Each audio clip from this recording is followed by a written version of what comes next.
La Real Academia de Ciencias Veterinarias de España va a celebrar sesión pública solemne para recibir como académico de número de esta corporación al doctor Jesús Ángel Fernández Tresguerres Hernández. El señor secretario en pie leerá el particular del acta. Decreto 2/2020 de la Real Academia de Ciencias Veterinarias de España, por el que se nombra académico de número electo de esta corporación al excelentísimo señor doctor don Jesús Ángel Fernández Tresguerres Hernández, con la medalla número 35. La Junta Plenaria de la Real Academia de Ciencias Veterinarias de España, celebrada el día 24 de junio de 2019, a propuesta de la Junta de Gobierno, ha tenido a bien proclamar, en virtud de sus méritos, convocado por resolución de 18 de febrero de 2019, Boletín Oficial del Estado número 55 de 5 de marzo de 2020, académico de número electo de esta Real Academia al excelentísimo señor doctor don Jesús Ángel Fernández Tresguerres Hernández, al que le corresponde la medalla número 35. Para tomar posesión, el electo deberá dar lectura a su discurso de ingreso preceptivo, tras lo cual tomará posesión de su medalla y se entregará el título correspondiente, dado en Madrid a 10 de febrero de 2020. El secretario general, Salvio Jiménez Pérez; el presidente, Arturo Ramón Anadón Navarro. Muy bien. Pongámonos de pie.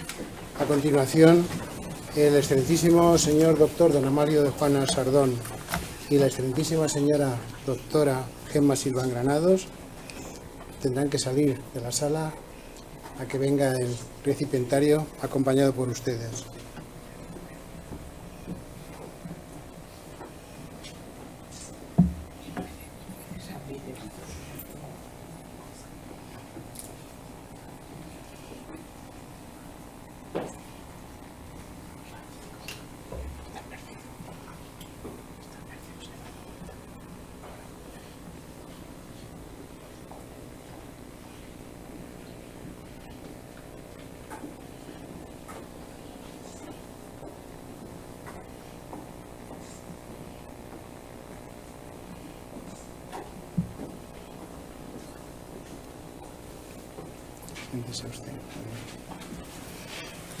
Tiene la palabra el excelentísimo señor doctor don Jesús Ángel Fernández Tresguerres Hernández, que dará lectura a su discurso de ingreso titulado Modelos animales en investigación biomédica.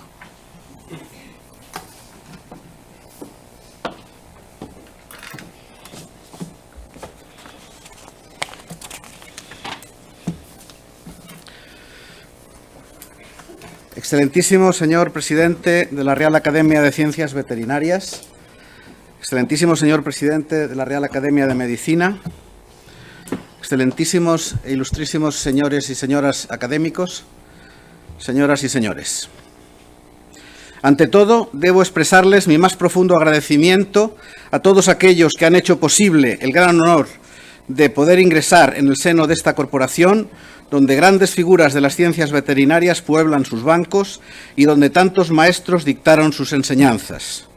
Especialmente agradezco a aquellos académicos que con su firma avalaron mi presentación como candidato al sillón número 35 de Ciencias Afines, Medicina, y que son el profesor Guillermo Suárez Fernández, el profesor Juan Carlos Hillera del Portal, que me honran con su amistad, y sobre todo el profesor Juan Tamargo Menéndez, compañero y amigo desde hace muchos años del claustro de la Facultad de Medicina, con el que hemos desarrollado varias importantes colaboraciones en investigación y, sobre todo, que me ha prestado su inestimable ayuda en el libro de Fisiología Humana en el área cardiovascular, actuando desde el principio como director adjunto en dicha área.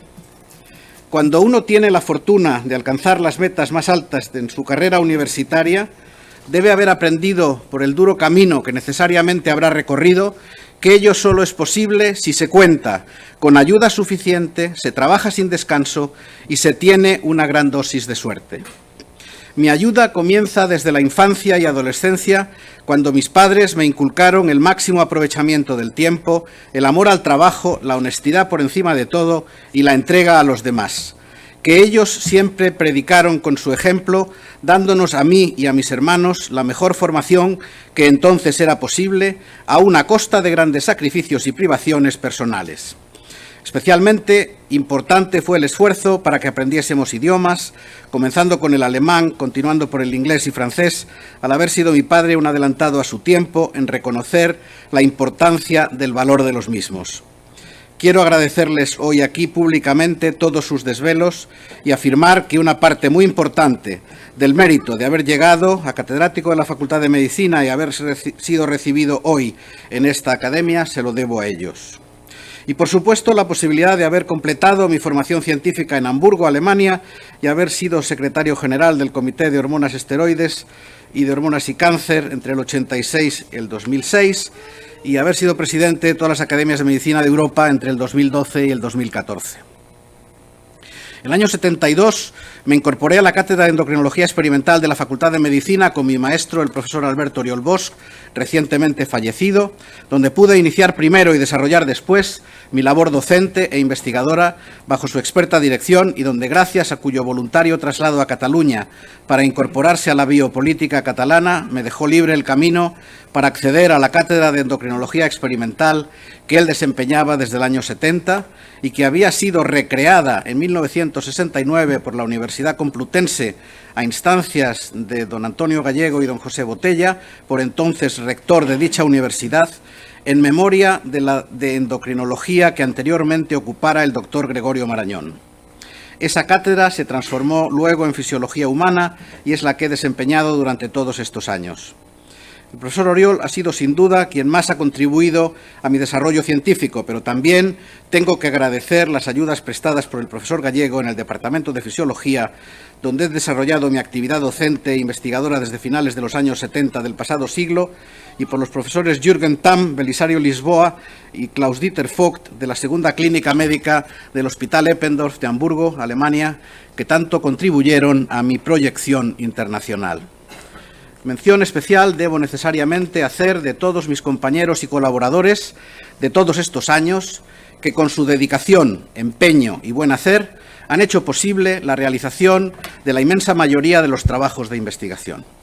Las doctoras Ana Esquifino, Asunción López Calderón, María Ángeles Villanúa, Victoria Cachofeiro, Isabel Tresguerres, Carmen Ariznabarreta, Alicia Tejero y Dolores Baticón, los doctores Vicente Laera, Javier Rodríguez, Basilio Moreno y el doctor Jesús de Besa de la Universidad de Santiago, con el que realizamos unos estudios muy importantes sobre el crecimiento en los años 90, uno de los temas que han dado lugar a muchos trabajos científicos y a tantos otros cuyo trabajo ha sido esencial y sin los cuales no habría sido posible mi presencia aquí hoy.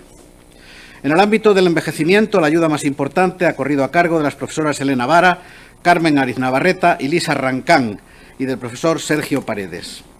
El gran honor de poder acceder a este sillón de ciencias afines, medicina, de la Real Academia de Ciencias Veterinarias del que hoy tomo posesión y que tanta responsabilidad supone, ha sido posible al pasar a la situación de académico supernumerario. Por voluntad propia, el profesor don Manuel Escudero Fernández, gran figura de la ginecología española, con una extraordinaria trayectoria, tanto docente como investigadora, en el marco del Servicio de Ginecología del Hospital Clínico de la Facultad de Medicina de la Universidad Complutense, que hizo posible en su día su ingreso en la Real Academia Nacional de Medicina de España y después en esta Academia de Ciencias Veterinarias. Quiero que quede patente mi agradecimiento. Y, por supuesto, tampoco hubiera sido posible alcanzar este lugar al lado de tantas figuras ilustres de la veterinaria española sin el constante aliento, cariño y comprensión de mi mujer Carmen, que ha tenido que soportar con paciencia y alegría la a veces excesiva dedicación al trabajo. Junto a ella, mis hijos, Ana y Alberto, y mis nietos, Carmen, Sara, Teresa y Pedro, que dan razón de ser a mi existencia. También agradezco de corazón a mis hermanos y al resto de la familia carnal y política y a mis amigos que me han proporcionado en todo momento el apoyo necesario para trabajar con alegría. La investigación biomédica viene utilizando modelos animales desde hace más de un siglo para poder estudiar tanto el origen como la patogenia y también el posible tratamiento de muchas enfermedades. La posibilidad de probar en un animal entero y vivo la acción de un medicamento ha sido la primera línea de actuación en la evaluación de los fármacos desde hace mucho tiempo. Sin embargo, uno de los problemas que aparece a menudo es que ni los tejidos son idénticos en estos animales a los del hombre, ni lo son tampoco en algunas ocasiones los procesos metabólicos a que se ven sometidos los fármacos, objetos de investigación, por lo que a veces un medicamento que funciona perfectamente en el ratón no lo hace en el humano. Por ello, el último desarrollo en el ámbito de los modelos animales supone la posibilidad de intercambiar algunos genes del ratón por otros de origen humano, humanizando el modelo, lo que posibilita el uso de estos tejidos como si fuesen humanos, pero sin las connotaciones éticas que aparecerían si los tuviésemos que obtener de personas. Por otro lado, es cada vez más evidente que la separación de la sanidad humana, de la sanidad animal o incluso de la vegetal es un hecho que no tiene sentido. Cada vez se habla más de una sanidad única, One Health, hasta el punto que ese es uno de los temas más importantes para la Federación de Academias de Medicina de Europa, FEAM, que la ha tratado de forma monográfica ya en 2 ocasiones en los últimos años y donde de facto se están intentando incorporar a las ya presentes academias de medicina de varios países europeos, también las de veterinaria de dichos países, incluyendo el nuestro, para formar de facto una unidad de actuación en el ámbito de la salud.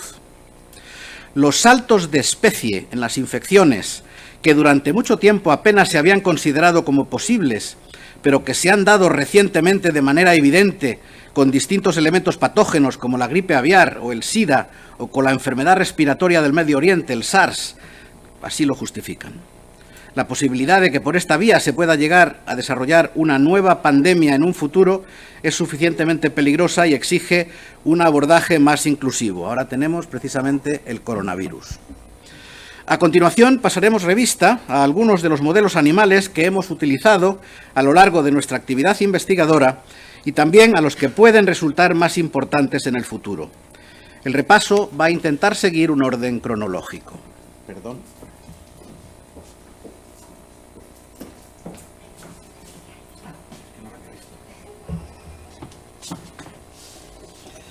Me lo tapa él.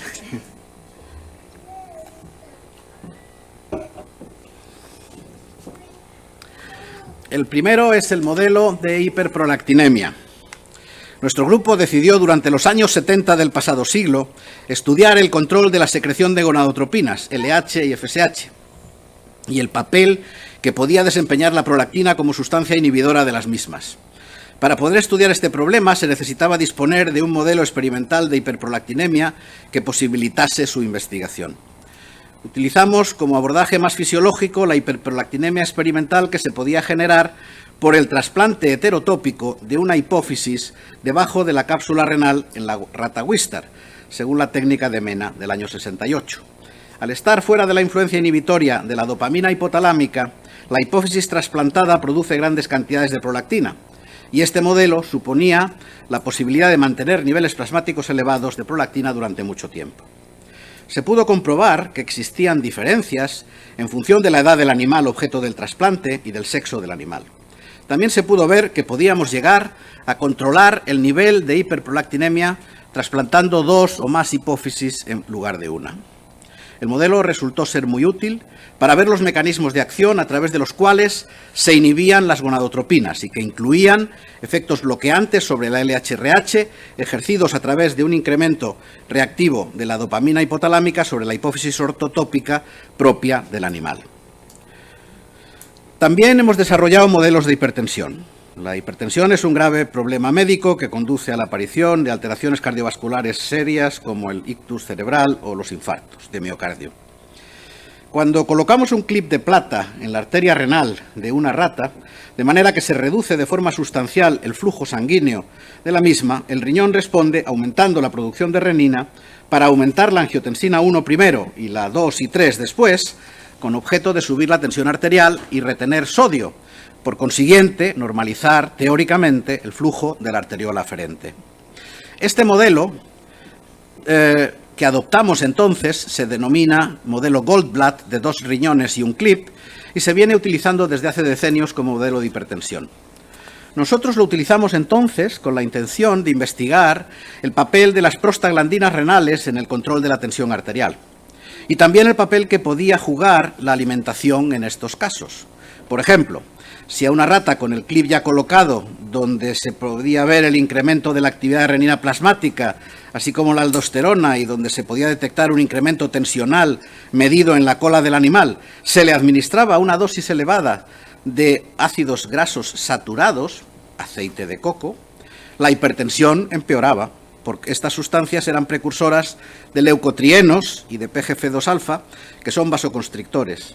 Pero si por el contrario le hacíamos administración de ácidos grasos insaturados, como el aceite de girasol, la hipertensión mejoraba sustancialmente al ser estos compuestos precursores de las prostaciclinas, que son vasodilatadoras. Este modelo se utilizó asimismo para estudiar el efecto de los bloqueantes de la enzima de conversión, los IECAS, que se habían desarrollado en los años precisamente 80, en presencia o en ausencia de sobrecarga sódica, y de los bloqueantes del receptor de angiotensina 2 o de mineralocorticoides que se desarrollaron a continuación. Otro tema que hicimos es estudiar el estrés. Para ello, para estudiar las interacciones entre el eje adrenal y el eje hipotálamo-hipófiso testicular en la rata, Wistar, utilizamos un modelo de estrés por inmovilización. La rata era colocada en un cilindro de metacrilato transparente que no le suponía ningún daño, pero que le impedía moverse y por lo tanto generaba un estrés psicológico. Este modelo de estrés se llevaba a cabo colocando cada día en el cilindro al animal durante 6 horas. Al final de los 5 días se había producido una hiperplasia adrenal muy intensa, con un aumento de la secreción de corticosterona y con una disminución muy significativa de la secreción de testosterona por el testículo. El animal había perdido peso y estaba en situación catabólica evidente. Este modelo nos permitió determinar los 2 niveles de actuación del estrés sobre la función testicular. Uno, ejercido directamente por la corticosterona sobre las células de Leydig, bajando los niveles de testosterona, y otra, ejercida a nivel hipotalámico por la CRH sobre la LHRH. Hemos utilizado también conejos, tanto para obtener anticuerpos como para estudiar osteointegración. A lo largo de nuestra actividad investigadora hemos utilizado en varias ocasiones conejos para la obtención de anticuerpos específicos para realizar medidas. Inicialmente eran por radioinmunoensayo de muchas hormonas. Si la hormona frente a la que queríamos obtener los anticuerpos tenía una estructura química con un bajo peso molecular, necesitábamos formar previamente un complejo con albúmina bovina y con adyuvante de Freund para aumentar tanto su peso molecular como también su inmunogenicidad. De esta manera, inyectando de forma repetida a los conejos dichos complejos, pudimos obtener anticuerpos específicos para esteroides, pero también frente a hormonas hipotalámicas de bajo peso molecular, como la LHRH, la CRH o la GHRH. Estos anticuerpos se utilizaron para desarrollar radioinmunoensayos específicos para medir dichas hormonas. También hemos utilizado conejos desde finales de los años 90 para realizar estudios de osteointegración con la doctora Isabel Tresguerres, para la que utilizamos placas de titanio e implantes del estilo de los que utilizan los dentistas para insertarlos en la tibia de conejos normales o de conejas donde habíamos generado una osteoporosis mediante la castración y la alimentación baja en calcio. Concretamente, y dentro del área de investigación sobre el envejecimiento y el papel que en este proceso desempeñan las hormonas, que va a ser objeto de desarrollo más adelante, estudiamos el papel facilitador de la hormona de crecimiento y de la melatonina y el resveratrol sobre el proceso de osteointegración, tanto en animales normales como osteoporóticos. El efecto generado por la GH supone una aceleración significativa del proceso de incorporación del implante al hueso, lo que incluye tanto la reabsorción del hueso antiguo como la generación de hueso nuevo, y lo que acorta significativamente el tiempo necesario para considerar osteointegrado el implante. Ese hallazgo suponía de facto la posibilidad de utilizar GH para acelerar la osteointegración de los implantes odontológicos, sobre todo en pacientes complicados como los que tienen osteoporosis, tal y como empieza poco a poco a emplearse actualmente. Más recientemente estamos utilizando también conejos para estudiar la osteointegración, tanto en la tibia como en la calota, de materiales biocompatibles desarrollados en la Facultad de Farmacia bajo la dirección de la profesora Marita Vallés. Este estudio está actualmente en proceso, pero ya hemos podido comprobar una vez más cómo la GH es capaz de acelerar significativamente el proceso. En los años 90 hicimos un estudio muy interesante de trasplantar la glándula parótida en la silla turca del esfenoides para que ésta se transformase en una glándula hipofisaria.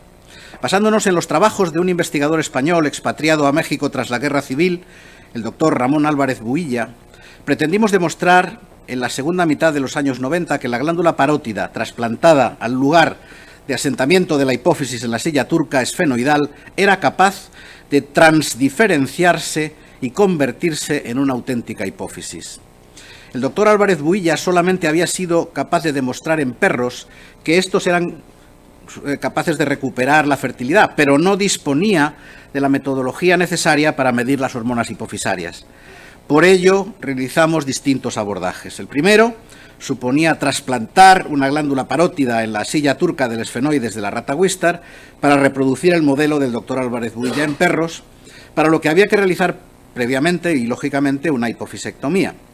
Había además que procurar que toda la vascularización que le llegara a la parótida trasplantada lo hiciese exclusivamente a partir de la sangre proveniente del hipotálamo, por lo que había que poner una lámina de Silastic en la base para evitar que la sangre le llegara sangre sistémica de procedencia ósea. De esta manera, al trasplante le llegaba sangre rica en hormonas hipotalámicas que actuaban como factores desdiferenciadores y rediferenciadores y hacían que la parótida se transformase, al menos parcialmente, en una hipófisis. Pudimos medir al cabo de algunos meses los niveles plasmáticos de LH, FSH y TSH y además comprobar la aparición de ciclos estrales en las ratas así trasplantadas. También pudimos observar la respuesta de dichos trasplantes a un estímulo con LH-RH, observando una respuesta de LH muy evidente. Como el tema de las células madre residentes todavía en los años 90 no era bien conocido y se planteaban por parte de los revisores del capítulo que escribimos en aquel momento algunas dudas metodológicas, como que no hubiéramos hecho bien la hipofisectomía completa en algunos casos, etc., decidimos repetir el proceso de una manera distinta, para lo que utilizamos procedimientos in vitro. Si cultivábamos el tejido parotídeo neonatal en presencia de extractos hipotalámicos de rata, a los pocos días observábamos la aparición de hormonas hipofisarias como LH o TSH. Para confirmar el proceso, si las parótidas en cultivo eran tratadas con extractos hipotalámicos y se añadía, por ejemplo, un anticuerpo específico anti-LH-RH, resulta que aparecían todas las hormonas hipofisarias, pero no la LH, lo que indicaba claramente el papel que dicho factor desempeñaba en la acción transdiferenciadora.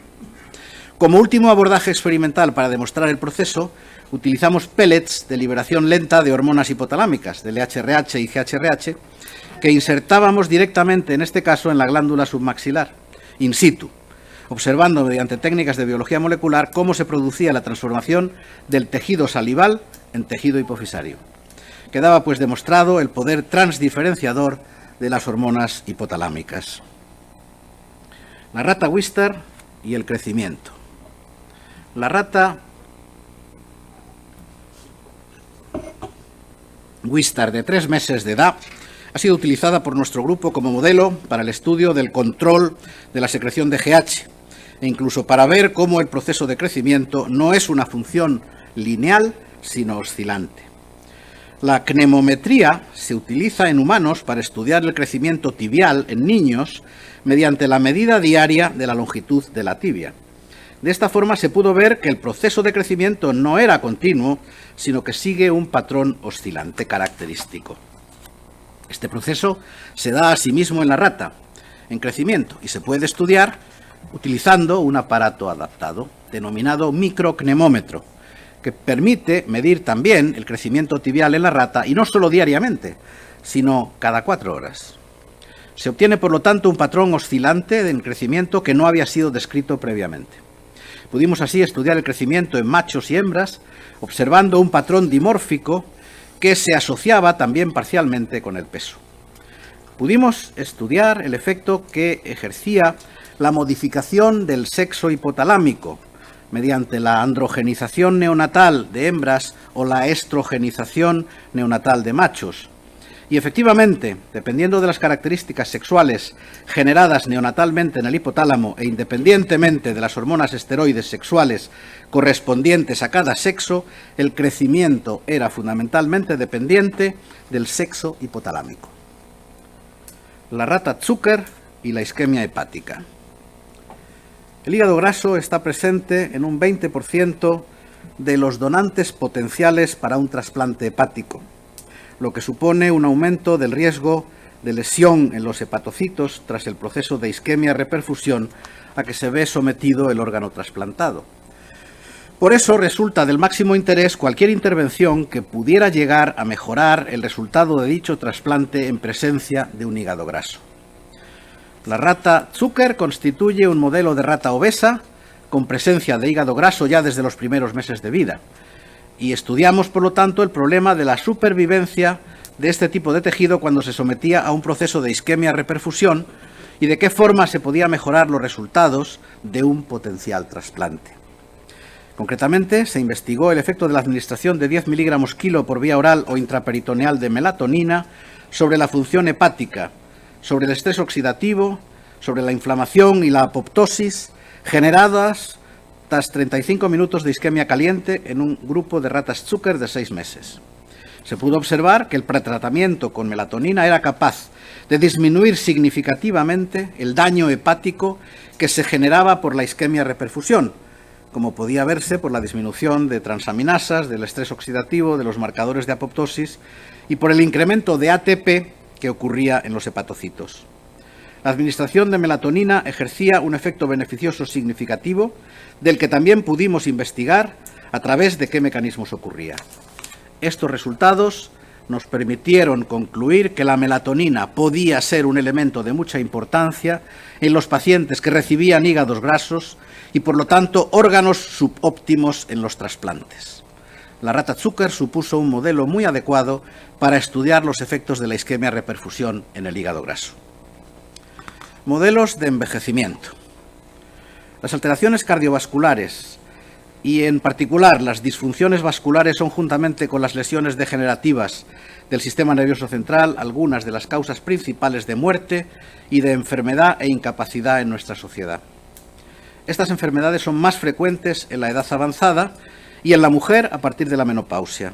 Otros órganos y tejidos muestran también signos de envejecimiento como el hígado, el sistema óseo, el sistema inmunitario o la piel. En estas etapas de la vida, los niveles de varias hormonas disminuyen de forma significativa, siendo las más importantes la hormona de crecimiento, la melatonina y las hormonas sexuales. Y en la mujer menopáusica, especialmente los estrógenos. Algunas hormonas de las que disminuyen con la edad tienen efectos importantes sobre los radicales libres, por lo que su disminución se acompaña del aumento de los parámetros indicadores de inflamación y estrés oxidativo. En el envejecimiento se incrementa también la llamada muerte celular programada o apoptosis. Algunas hormonas regulan el balance entre las proteínas inductoras de apoptosis, como el PAX, o las represoras de la misma, como BCL2, de forma muy evidente, por lo que su administración exógena es capaz de mejorar muchas de las funciones que se alteran con el envejecimiento, siendo incluso capaces de hacer parcialmente reversibles algunas de ellas. Utilizamos por ello dos modelos de envejecimiento. Uno, la rata Wistar de 24 meses de edad, donde las hembras pueden ser intactas o castradas a los 12 meses para tener un modelo experimental de menopausia, y el ratón SAMP8, que es un ratón con envejecimiento acelerado de 10 meses de edad. Los pacientes con déficit de hormona de crecimiento del adulto presentan una menor producción de óxido nítrico en el endotelio vascular y padecen una disfunción endotelial asociada también a alteraciones del perfil lipídico, situación que en su conjunto da lugar a un aumento de la morbimortalidad cardiovascular. Al igual que ocurre en los adultos con déficit de GH, los ancianos presentan una disminución de la masa magra, un aumento de la proporción del tejido adiposo, con la consiguiente reducción de la fuerza muscular y de la capacidad para realizar ejercicio físico. Por otro lado, cuando se instaura el tratamiento sustitutivo con la hormona de crecimiento en los individuos que presentan esta deficiencia de GH, el estrés oxidativo disminuye, la reactividad vascular mejora. También se sabe que la GH ejerce efectos importantes a nivel cerebral. Por ejemplo, la disminución de GH o IGF-1 puede relacionarse con una disminución de la aparición de nuevas neuronas en la vejez. Y el número de neuronas disminuye con el envejecimiento y el tratamiento con GH lo evita. La disminución de la secreción de estrógenos durante la menopausia determina una alteración del perfil lipídico y un aumento de las alteraciones cerebrovasculares. El tratamiento con estrógenos mejora todos estos procesos. Los estrógenos, al igual que la vitamina E, poseen actividad antioxidante por su capacidad de inactivar especies reactivas de oxígeno al actuar como donantes de hidrógeno gracias a su anillo fenólico hidroxilado. La melatonina es la principal hormona de la glándula pineal y es crítica en el control fisiológico de los ciclos circadianos y estacionales.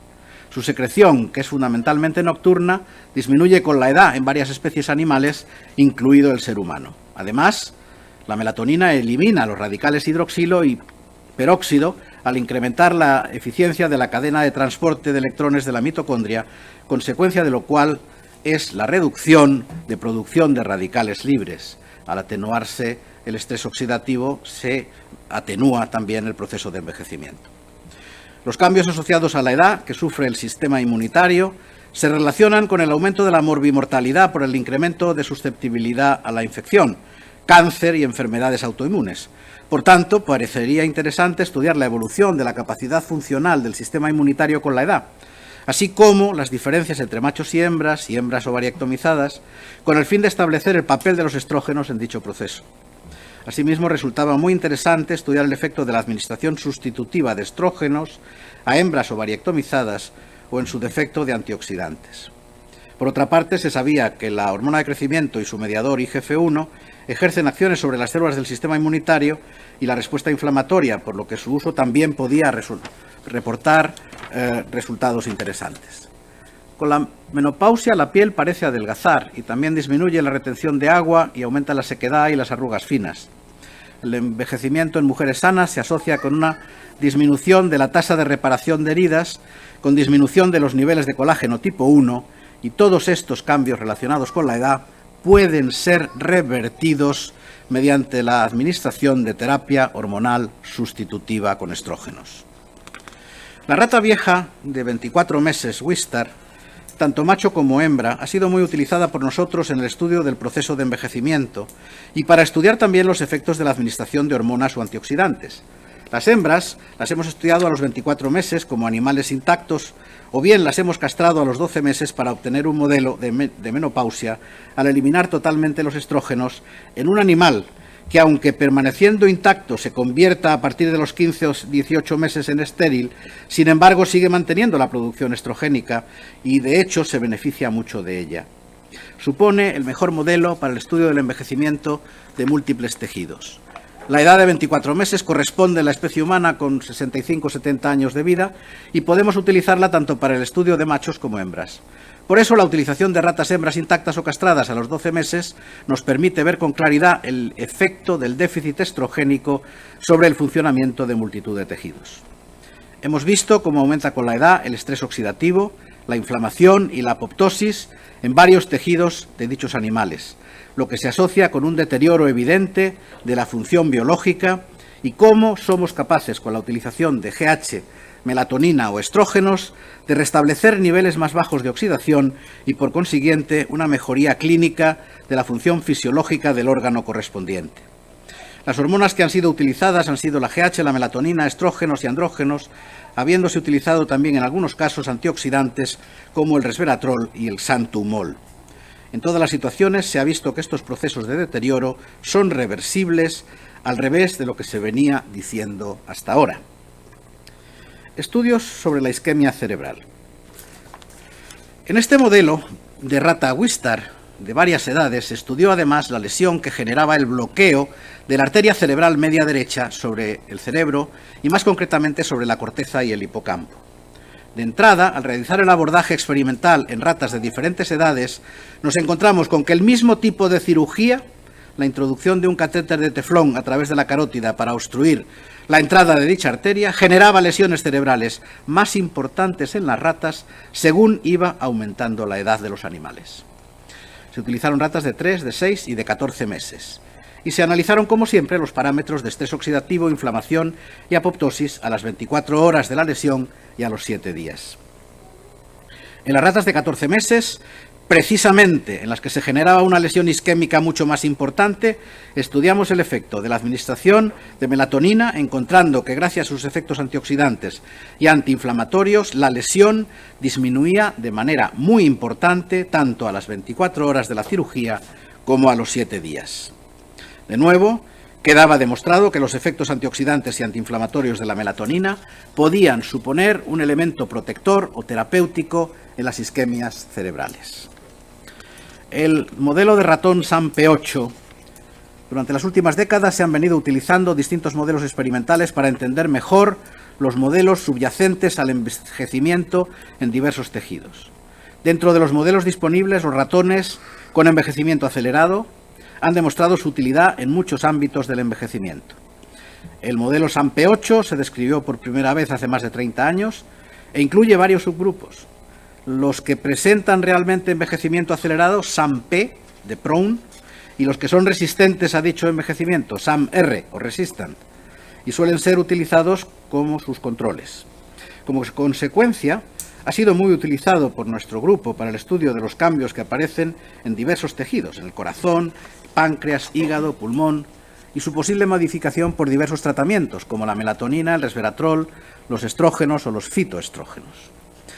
Merece destacarse el efecto que tanto la melatonina como la GH ejercen sobre el páncreas endocrino, disminuyendo por un lado la resistencia periférica a la insulina, a la vez que disminuyen el estrés oxidativo, la inflamación y la apoptosis a nivel de las células de los islotes pancreáticos, mejorando de esta forma las condiciones de funcionamiento del mismo. De esta manera, si el tratamiento se pone en marcha pronto, se puede evitar que de una situación inicial de resistencia insulínica se pase a otra de diabetes tipo 2. En consecuencia, el SAMP8 es un modelo muy adecuado para investigar las diferentes vías metabólicas afectadas por el envejecimiento y presenta frente a la rata dos ventajas muy importantes. Por un lado, solo hay que esperar 10 meses para trabajar con él en vez de los 24 de la rata, y que por su pequeño tamaño necesita también de menores dosis de hormonas o antioxidantes que tienen un alto valor y por lo tanto reducen el presupuesto de investigación. Hace más de 80 años que se sabe que la reducción de la ingesta calórica aumenta la esperanza de vida en distintos tipos de animales. Sin embargo, no se acababa de aceptar que esta maniobra fuera también aplicable a los humanos. Siempre se había hecho los estudios en ratas y todo el mundo decía, sí, la rata muy bien, pero a nosotros eso no nos afecta. Sin embargo, la verdad es que hace más de 20 años se inició un experimento con monos rhesus, cuyos resultados se han publicado hace muy pocos años, y a lo largo de 20 años, el 50% de los animales, un total de 40, eran 80 monos, 40 se le administraba una restricción de su alimentación, el 30% de contenido calórico, y al otro se les dejaba comer todo lo que querían. A lo largo de esos 20 años, el 37% de los animales que siguieron una dieta normal sin limitaciones murieron de enfermedades relacionadas con la edad. Solamente lo hicieron el 13% de los monos que siguieron la dieta restringida. Lo que a mí me parece más espectacular y como hecho absolutamente significativo es que los monos con dieta sin control, 11 desarrollaron alteraciones metabólicas prediabéticas y 5 diabetes completa, mientras que los que siguieron la dieta restringida, ninguno llegó a desarrollar ninguna de estas enfermedades. También disminuyeron un 50% la incidencia de enfermedades cardiovasculares y los tumores. En general, los animales del grupo sometidos a dieta restringida tienen una temperatura corporal más baja, niveles más bajos de insulina y niveles más altos de dehidroepiandrosterona sulfato, y parecen biológicamente mucho más jóvenes. Estos datos parecen ser extrapolables a los humanos, como después se vio con el estudio longitudinal del envejecimiento de Baltimore, en donde participaron 700 hombres. aunque las personas se puedan beneficiar de la restricción calórica, y ahora ya no podemos decir que eso no nos afecta a nosotros, porque el mono rhesus y nosotros somos muy parecidos, la mayoría no estaría dispuesto a reducir su consumo calórico en un 30% diario. Por eso, se han intentado buscar otros equivalentes que imitasen los efectos de esta maniobra sin tener que hacer dieta. Los cambios observados con la reducción calórica no se sabe si dependen de dichas calorías o más bien de la disminución de algunos componentes específicos de la dieta. El grupo del Dr. Barja, en la Facultad de Biológicas de la UCM, hizo pruebas manteniendo una dieta isocalórica, disminuyendo el contenido en grasas, hidratos de carbono, sin que ocurriera nada. Sin embargo, al disminuir el 30% del aporte de proteínas, se produjo una disminución del 30 al 40% en la producción mitocondrial de especies reactivas de oxígeno y en las lesiones oxidativas en el DNA mitocondrial, similares a las que se obtenían con la restricción calórica. Esto es especialmente interesante, puesto que conseguir que los humanos adultos hagan una dieta con una disminución del aporte proteico es mucho más factible que llevar a cabo una reducción calórica global. En el año 2001 se descubrió que la restricción calórica activaba un gen regulador llamado sirtuina 2, que producía una proteína, la sirtuina, que estaba relacionada con la extensión de la esperanza de vida en los roedores, hasta el punto que si se realiza una dieta hipocalórica en ratones carentes del gen de la sirtuina, no aparece en estos ningún efecto beneficioso. Los polifenoles presentes en el vino tinto, como el resveratrol, son también capaces de activar dicha enzima, la SIR2, lo que permite aumentar la supervivencia. Por lo tanto, el siguiente paso ha debido ser demostrar que el resveratrol a dosis bajas es capaz de activar la sirtuina 2 también en los mamíferos, como hemos visto en resultados de nuestro laboratorio. Nuestro grupo ha demostrado que la administración de resveratrol no solo disminuye una serie de marcadores de estrés oxidativo como TNF-alfa, algunas interleuquinas o la presencia de grasas oxidadas, como son los lipoperóxidos, sino también potencia la producción de sustancias antiapoptóticas. Además, disminuye el grado de envejecimiento cerebral, al igual que ocurre con el santumol, polifenol procedente del lúpulo y presente en la cerveza. Aunque no tenemos todavía datos concluyentes de que existan solamente efectos beneficiosos y no otros menos agradables, lo cierto es que se abre un futuro muy prometedor para mejorar nuestra salud gracias a la restricción proteica y también con la administración de resveratrol y otros derivados polifenólicos. Modelos humanizados. Las técnicas para la obtención de animales transgénicos se han convertido hoy en día en elementos de suma importancia como herramienta de investigación, ya que permiten abordajes experimentales que no pueden llevarse a cabo ni con las cepas salvajes ni con los experimentos in vitro. Durante los últimos 30 años se ha desarrollado una amplia colección de métodos que han permitido diseñar una extensa variedad de modificaciones específicas en sus genomas. Entre los más importantes tipos de ratones modificados están distintas versiones de animales que o bien tienen introducido un gen nuevo, knock-in, o bien tienen suprimido alguno de los suyos propios, knockout. Y también tipos y modelos que permiten la inducción reversible del knockdown de genes y funciones génicas basándose en el RNA de interferencia. Los modelos transgénicos de enfermedades o los modelos con déficits inmunitarios, etc., son otros elementos posibles. Existe una necesidad evidente de utilizar modelos que sean lo más parecidos posibles a los humanos, de manera que permitan una mejor capacidad de traslación desde los datos animales a la situación humana.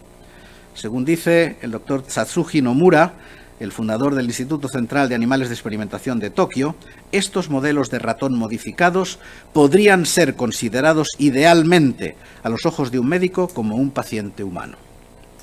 Para conseguir ratones humanizados, se utilizan técnicas de ingeniería genética que sustituye uno o varios genes murinos por sus equivalentes humanos, colocando a los genes humanos en su mismo contexto transcripcional, y luego los genes murinos correspondientes son eliminados para evitar su posible interferencia.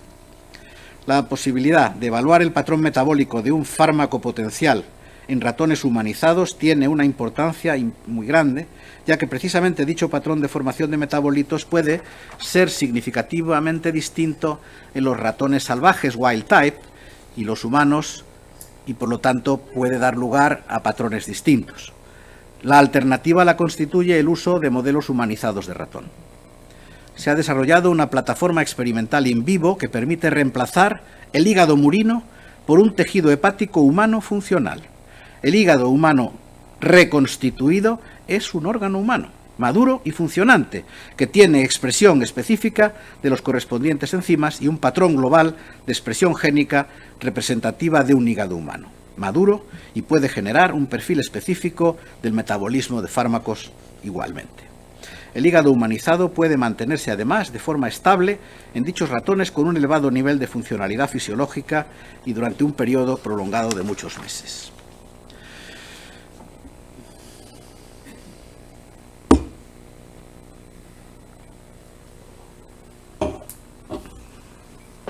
Como ustedes pueden ver, existe una gran cantidad y variedad de modelos animales experimentales que han permitido en el pasado, y seguirán haciéndolo en el futuro, continuar el avance imparable de la ciencia médica y veterinaria.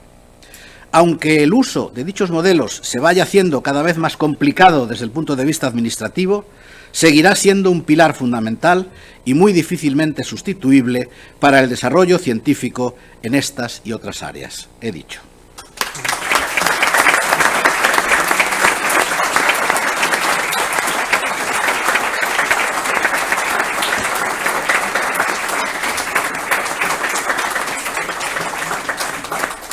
Muchísimas gracias, doctor Fernández Tresguerres. Tome asiento. Y a continuación tiene la palabra el académico de número, excelentísimo señor doctor don Juan Luis Tamargo Menéndez, que dará contestación al nuevo académico en nombre de la Real Academia de Ciencias Veterinarias de España.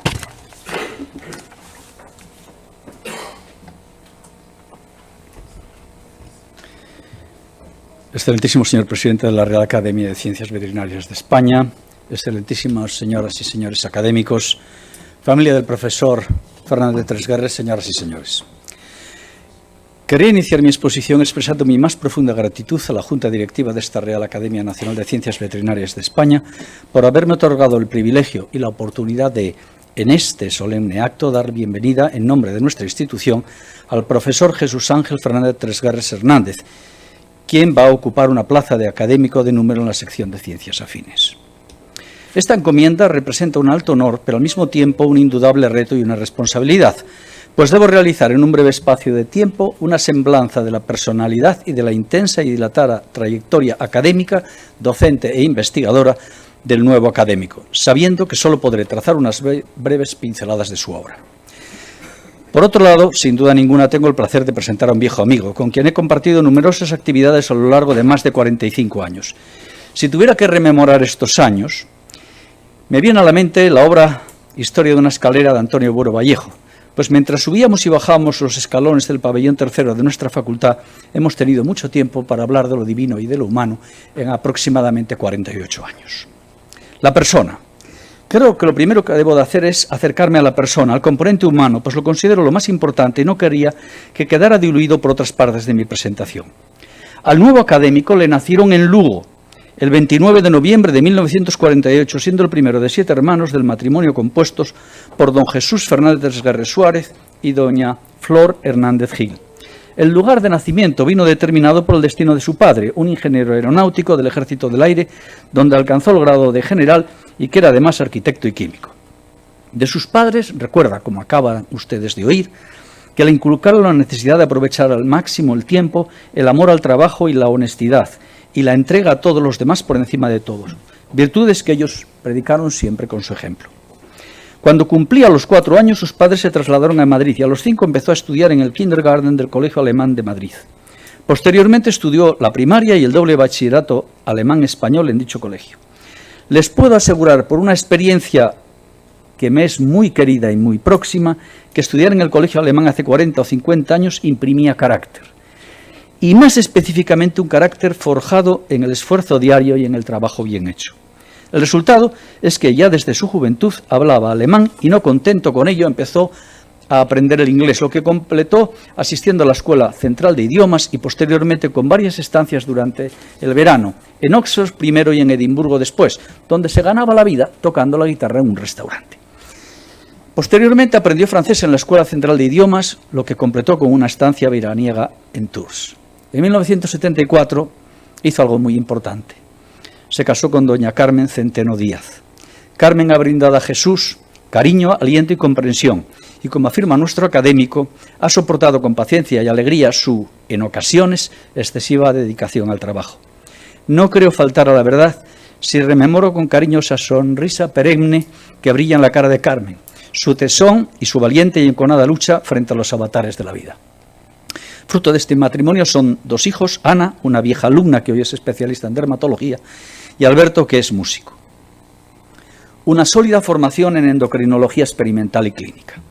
El profesor Fernández Tresguerres estudió la carrera de Medicina en la Facultad de la Universidad Complutense de Madrid y al terminar sus estudios, en 1971, se incorporó al Departamento de Fisiología y más en particular a la Cátedra de Endocrinología Experimental que por entonces dirigía su maestro, mentor y amigo, el profesor Alberto Oriol Bosch. Jesús Fernández Tresguerres completó su formación pre- y postdoctoral entre 1974 y 1977 en la segunda cátedra de Clínica Médica del Hospital Universitario Eppendorf de Hamburgo, con los profesores Jürgen Thöm, Belisario Lisboa y Klaus-Dieter Vogt, donde trabajó en la determinación de hormonas esteroideas utilizando técnicas de cromatografía de gases y espectrometría de masas. Recuerda que durante su estancia en Hamburgo se dio cuenta de que el nivel científico de la Facultad de Medicina de la Universidad Complutense era muy parecido al de Alemania, con lo que se le quitaron muchos complejos que por aquel entonces se tenían en nuestro país. En Alemania empezó también la internacionalización de su actividad investigadora, comenzando a publicar de forma regular en las revistas más prestigiosas de la especialidad. Y seguro que recuerda que por aquellas fechas fue invitado al Congreso de Hormonas Esteroides que se celebra en Delhi, donde dio su primera conferencia en un simposio internacional. En 1976 obtuvo el grado de doctor de Medicina y Cirugía por la Universidad Complutense, tras la defensa de la tesis doctoral dirigida por el profesor Alberto Oriol Bosch, que llevaba por título Las prostaglandinas en los procesos reproductivos. Tras su reincorporación al Departamento de Fisiología en 1977, fue nombrado profesor adjunto interino y en 1978 ganó la plaza de profesor adjunto numerario de Fisiología y Endocrinología Experimental. Por fin, en 1989, fecha que recuerdo muy bien, ganó la cátedra de Fisiología de dicho departamento del que fue director durante 8 años y donde continúa su actividad investigadora en la actualidad como catedrático emérito. Es además profesor honorífico de las universidades de Buenos Aires y El Salvador en Argentina. Su larga trayectoria científica. La intensa y fructífera labor investigadora del profesor Fernández Tresguerres se ha desarrollado en el campo de la endocrinología experimental y más en particular en la neuroendocrinología de la reproducción y del crecimiento y en la regulación hormonal del proceso del envejecimiento. En 1982 nuestro académico da un paso que yo considero muy importante, pues se integra como asesor científico de los laboratorios Serono, la primera empresa farmacéutica biotecnológica asentada en la Comunidad de Madrid y una de las primeras existentes en España. Además era el primer productor mundial y único en Europa de la hormona del crecimiento. Desde esta posición de privilegio dirigió la investigación y desarrollo en España de la hormona de crecimiento GH, de la hormona liberadora de hormona del crecimiento GHRH y de la hormona liberadora de gonadotrofinas. El profesor Fernández Tresguerres empezó a trabajar en el ámbito del crecimiento, siendo uno de los primeros científicos en investigar el papel de GHRH en el control de la hormona del crecimiento. Con su amigo el profesor Jesús de Besa, catedrático de Fisiología de la Universidad de Santiago de Compostela, describió el papel del tono simpático y parasimpático en el control de la liberación de la GH y analizó el mecanismo de inhibición del crecimiento producido por los glucocorticoides, demostrando que estaba mediada a través de la potenciación de la señalización beta-adrenérgica, que a su vez estimularía la liberación de somatostatina, quien inhibiría a la GH. De su estancia en los laboratorios Serono, quiero destacar que en 1991 creó la Fundación Salud 2000, yo me fui con él, que otorgó 4 premios nacionales de investigación. No me pregunten cómo lo hizo. Pero tras arduas discusiones y asesorías jurídicas, Jesús consiguió que el premio no conllevara retenciones fiscales para el premiado, algo que hasta la fecha nadie había conseguido. Esta es una pequeña muestra del empuje de nuestro académico. A partir de 1995 centra su atención en la regulación hormonal del proceso de envejecimiento, demostrando que es posible prevenir algunos aspectos de este e incluso restablecer parcialmente el deterioro de la función vascular, inmunológica y o metabólica asociado a la edad, lo que abre nuevas posibilidades terapéuticas para modular el proceso de envejecimiento. En la actualidad, el doctor Tresguerres trabaja en la neurotoxicidad del desarrollo y su investigación está financiada por el Programa Europeo Horizonte 2020. El objetivo de este proyecto, en el que participan 16 grupos de Europa, Estados Unidos y Australia, es analizar la asociación existente entre la exposición a sustancias químicas disruptoras endocrinas, es decir, sustancias capaces de interrumpir algunos procesos fisiológicos controlados por hormonas o de generar una respuesta de mayor o menor intensidad de lo habitual, y el desarrollo neurológico deficiente. Nuestro académico es miembro de diversas sociedades científicas españolas e internacionales de fisiología y endocrinología, y entre 1986 y 2012 fue secretario general del Comité Internacional de Hormonas Esteroides, habiendo participado durante esos 16 años en la organización de los congresos internacionales celebrados secuencialmente cada 4 años en Madrid, La Haya, Dallas, Quebec, Fukuoka en Japón y Atenas. También ha sido presidente de la Asociación Argentino-Hispánica de Medicina y Ciencias Afines, habiendo organizado numerosos congresos tanto en Argentina como en España. Es decir, que el profesor Fernández Tresguerres es un viajero impenitente y a buen seguro que en las salas de los aeropuertos ha experimentado los beneficios de una de sus viejas amigas, la melatonina, para controlar sus frecuentes jet lags.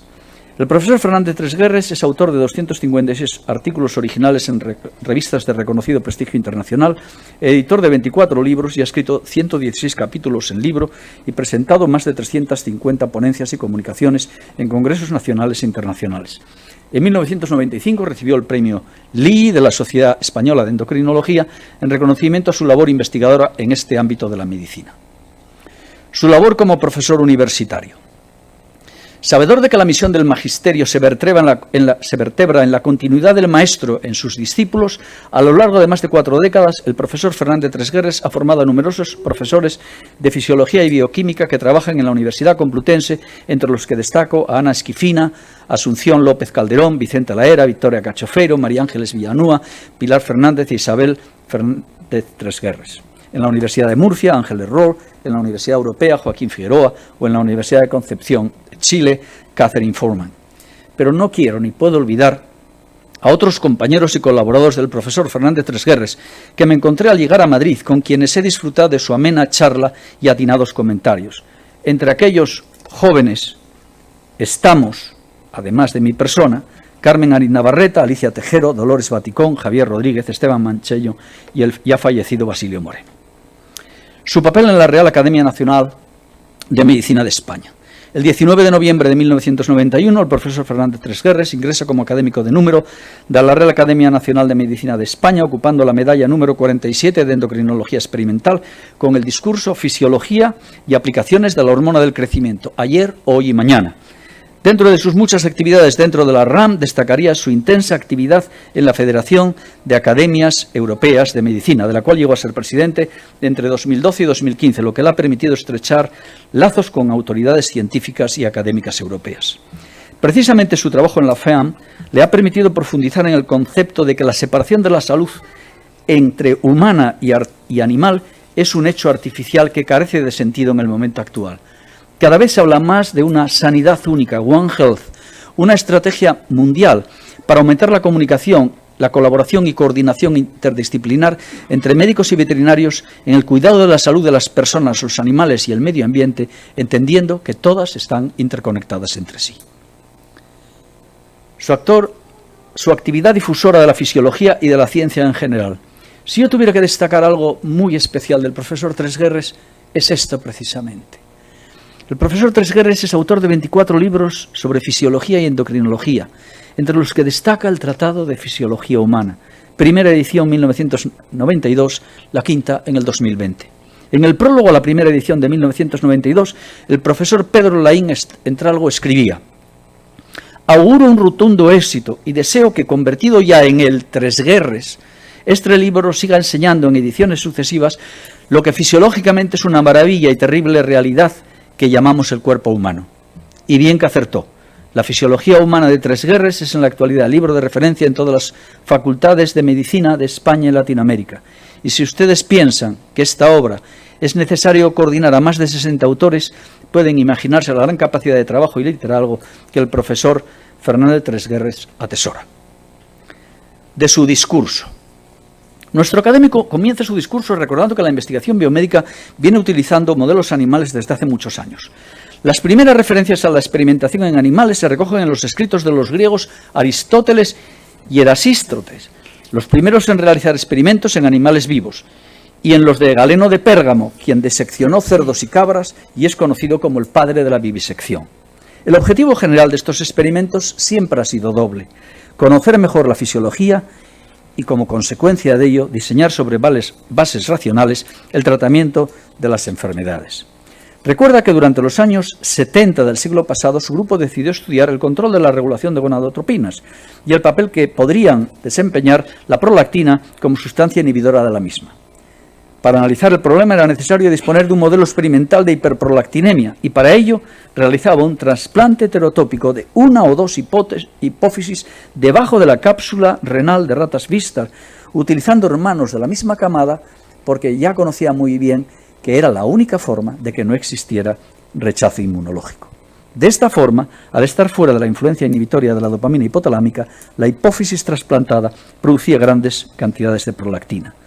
Nos ha contado que para estudiar las interacciones entre el eje adrenal y el eje hipotálamo hipofisario testicular utilizó un modelo de estrés por inmovilización, que conducía a una marcada hiperplasia adrenal con aumento de la secreción de corticosterona y una reducción de la producción de testosterona testicular, que para el estudio de la menopausia utilizaba ratas Wistar hembra de 24 meses castradas a los 12 meses.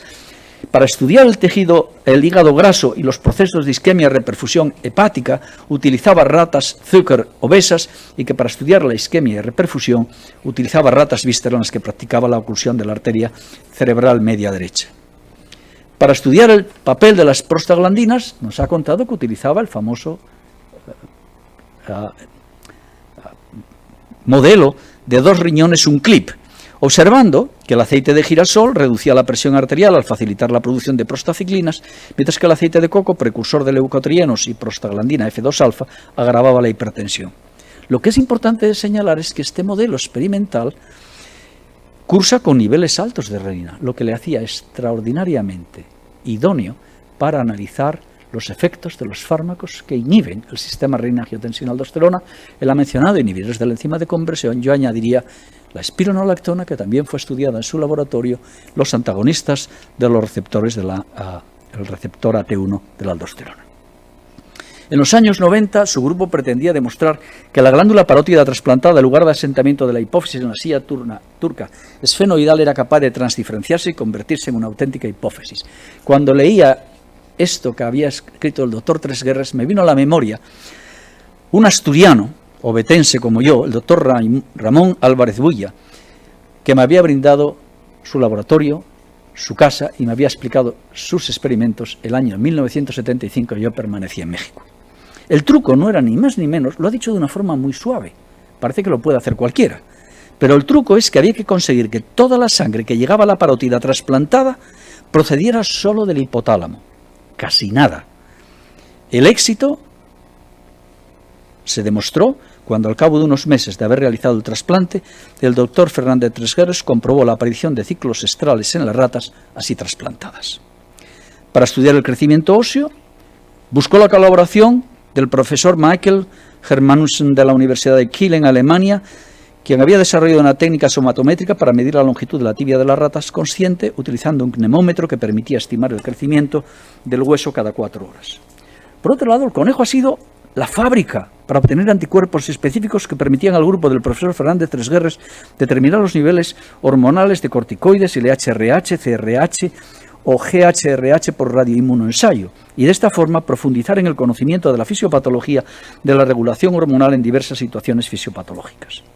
En conejas desarrolló un modelo de osteoporosis tras castración asociada a una ingesta reducida en calcio que le permitió estudiar el efecto osteogénico de la hormona de crecimiento melatonina o resveratrol. También utilizó la calota de las ratas y la tibia de las conejas castradas para investigar de qué forma se puede acelerar el proceso de osteointegración de los implantes de titanio y de otros materiales para acelerar la regeneración ósea, tema de indudable interés en traumatología. Y nos recordó que para estudiar el envejecimiento ha utilizado 2 modelos. La rata Wistar de 24 meses, 2 años esperando a poder realizar los experimentos, o el ratón SAMP8 Prong, que presenta un envejecimiento acelerado, por lo que solo había que esperar 10 meses en vez de los 24 meses para iniciar los experimentos. En este modelo, el profesor Tresguerres ha analizado el papel de las hormonas del eje somatotropo, de GHRH, GH e IGF-1, responsables del crecimiento somático, y también los efectos de estrógenos, vitamina E, melatonina, fitoestrógenos y antioxidantes como resveratrol y santoumol. En la última parte de su discurso hace referencia a los ratones humanizados desarrollados originalmente por el doctor Tatsuji Nomura en el Instituto Central de Animales de Experimentación de Tokio, que el profesor Fernández Tresguerres considera que pueden ser unas herramientas muy útiles en el proceso de desarrollo de fármacos.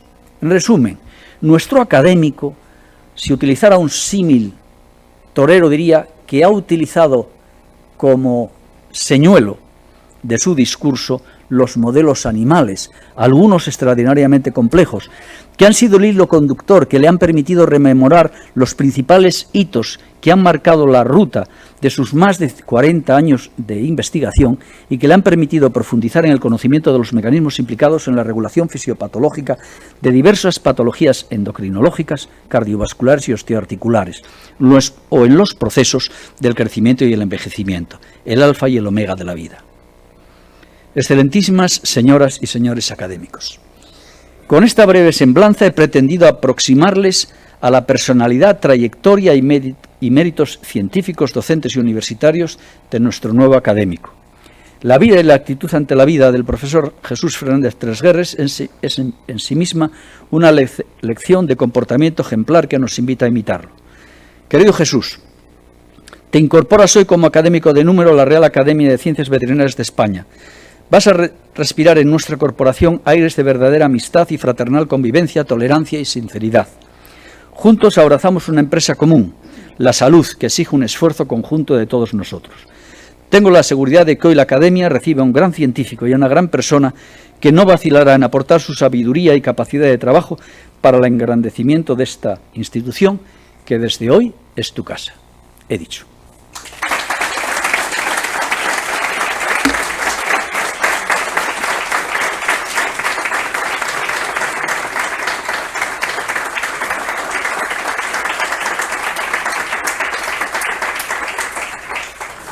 Gracias, doctor Tamargo, por la presentación del doctor Tresguerres. Y a continuación se va a acercar el secretario general, que tomará juramento al doctor Fernández Tresguerres.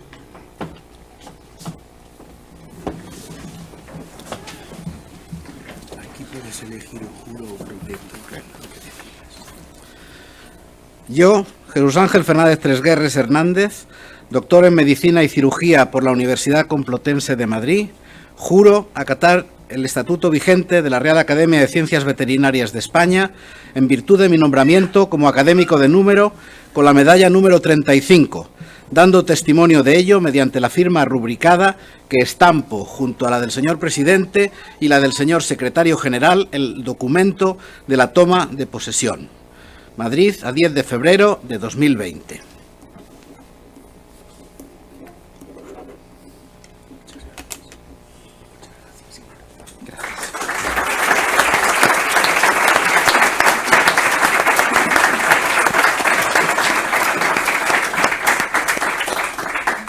Bien.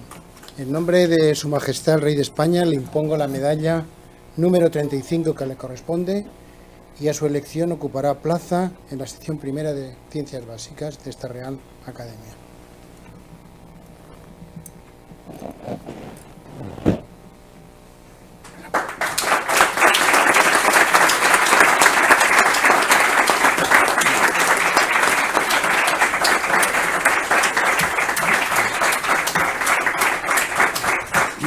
Igualmente le entrego el diploma acreditativo de su condición de académico de número.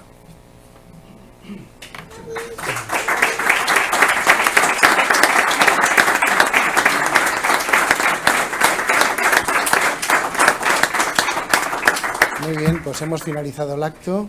Quisiera aprovechar para agradecer la presencia del profesor Joaquín Poch, presidente de la Real Academia Nacional de Medicina de España, y también agradecer la presencia de todos ustedes que han enaltecido el acto.